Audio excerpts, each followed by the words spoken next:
प्यार उसकी मोहब्बत की कुर्बानी मांगता है। हमारी उसे एक मोहब्बत ने बाकी सारी मोहब्बतों का गला घोट दिया।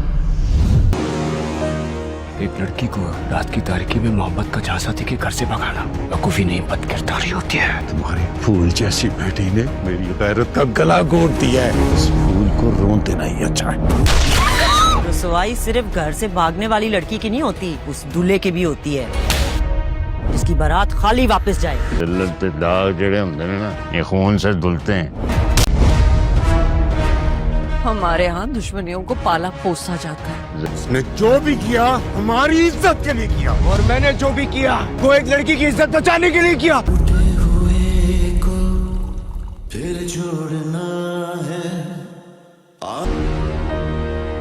मैंने तो प्यार किया था ना, वहाँ मेरे लिए नफरत चल रही थी, मुझे क्या पता था। नाजरीन, ड्रामा सीरियल शेर की सेकंड एपिसोड बहुत ज़्यादा इंटरेस्टिंग बनने वाली है। नेक्स्ट एपिसोड में आप देखने वाले हैं। और शेर जमान से ये बात बिल्कुल भी बर्दाश्त नहीं होती कि उसके कज़न फहद ने उनके दुश्मनों की इज़्ज़त ख़राब करने की कोशिश की है और फजर को प्यार के जाल में फंसाया है और उसकी शादी वाले दिन ही उसको उसके घर से भगा कर ले आया है। और शेर जमान बहुत ज़्यादा हिम्मत का मुजाहरा करता है और फजर को उसके ही घर छोड़ने के लिए वापस जाता है। पहले तो फजर के घर वाले उसको एक्सेप्ट नहीं कर रहे होते और शेर जमान की बातें सुनने के बाद आखिरकार ही वो इस बात पर राजी हो जाते हैं। और शेर जमान जैसे ही वहां से घर वापस आ जाएगा, फजर की मुश्किलात में बहुत ज्यादा इजाफा हो जाएगा। सारे घर वाले फजर के खिलाफ हो चुके होते हैं क्योंकि फजर ने उनकी इज्जत को नीलाम कर दिया होता है और सारे शहर में उनकी बदनामी हो चुकी होती है और फजर की बारात भी वापस जा चुकी होती है। इसीलिए फजर का बाप फजर पर बहुत ही ज्यादा गुस्सा हो चुका होता है। वो अपनी बंदूक लेकर आता है और वो फजर को मारने की कोशिश करता है, लेकिन उसकी माँ फजर के बाप शुजात को रोक लेती और उसे नहीं मारने देती। फजर बहुत ज़्यादा परेशान हो चुकी होती है और उसको कोई भी समझने के लिए तैयार नहीं होता। इसीलिए